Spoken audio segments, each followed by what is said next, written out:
it's Bijou Star with you, and I told you I had a very, very, very special guest stopping in with me, Miss Iyanla Vanzant. How are you? I'm good. How are you? I'm blessed, thank you. So, you're in Detroit? Yeah. I know it's not your first time in the D. No. Not by far. My best friend lives here. I'm here all the time. Oh, your BFF lives in the D. Yeah, Okay, that's what's up. So, you're here working. You're here to help change lives in the Detroit area. And we're so happy to have you here. So tell us a little bit about your Oprah, this Oprah tour, Right. and how everything the is Life going. You Want tour. Mm-hmm. This is our second stop of 8. We came here from the ATL. ATL, all right. And now we're in Detroit.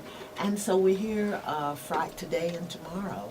Myself, Mark Nebo, Elizabeth Gilbert, who wrote Eat, Love, Pray, and Bob, why do I always forget his? Rob Bell. Rob Bell, okay. Rob Bell. So we'll be the speakers along with Miss Winfrey, really bringing people together and feeding the spirit, if you will, inspiring, if you will, not giving advice and not giving edicts about what should or shouldn't happen, but sometimes just we need to come together to be motivated.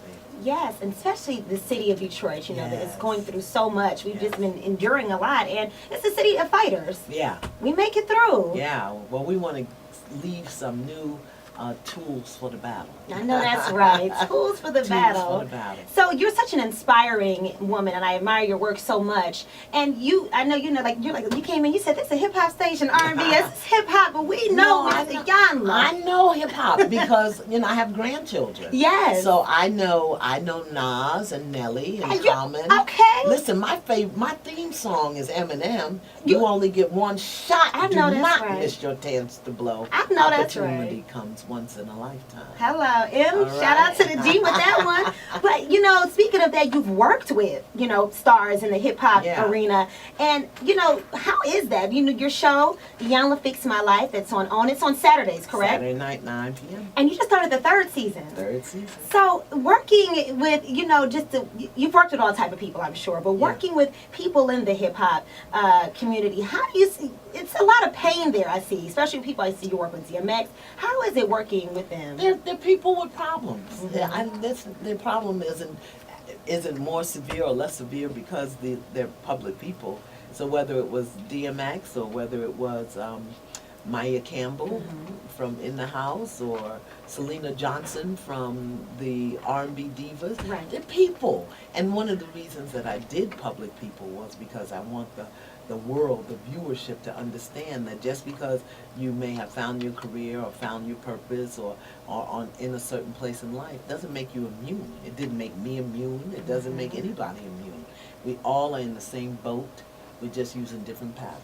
Yes, very true. And it almost seems like when you are in the public light, it does make it a little bit harder, though, because you have to deal with your problems in front of people sometimes. Well, it makes it harder to get help because you don't know who's trying to support you or who's trying to exploit you. It makes it harder to get help because it's harder to be vulnerable when you're a public person because you never know what people are going to do with the information. I mean, look right now, we've got all of the naked pictures out in the world where people with their own private phone took pictures or whatever, and now they're being exposed. Look at the situation we have right now with Ray Rice, who's being, handled in a way that I'm not sure it would be that way. I mean, if he were a mailman, if he were a police officer, if he were a fireman, would he lose his job because he has an issue? There are people right here in Detroit right now who are living in environments that are domestically violent. And we don't take that seriously, but because he's an NFL player, A, he could either get away with it, or B, he gets punished worse than anybody else. Right, he's almost persecuted because of it. It made an example. And don't hear me as saying I support what Ray Rice did. Violence in no way. Not at all, but I'm saying if we're going to deal with the issue, let's deal with the issue and not use him, make an example out of him simply because he's an NFL player. Let's deal with the issue. And when you see situations like this happen, let's say you see he's lost his job, he's lost his means of income, do you see that it makes the emotional trauma worse a lot of times? For someone who, me personally, I don't understand. He works in a violent arena. Okay.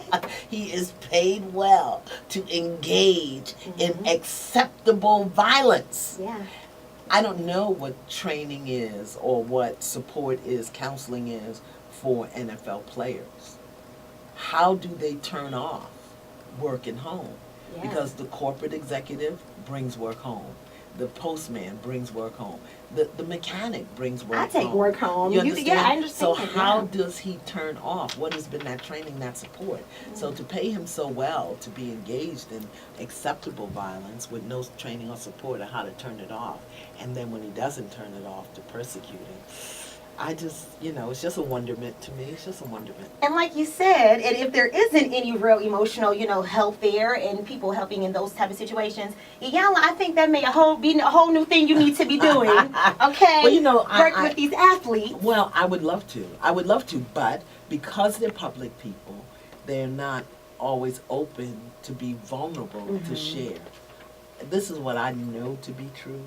He's not the first, and he's not the only. And he won't be the last, unfortunately. I know that to be true. But my thing is, let's deal with the issue as a whole. I don't feel any more compassion for Janae Rice than I do for Shaniqua over on 7 Mile. Okay.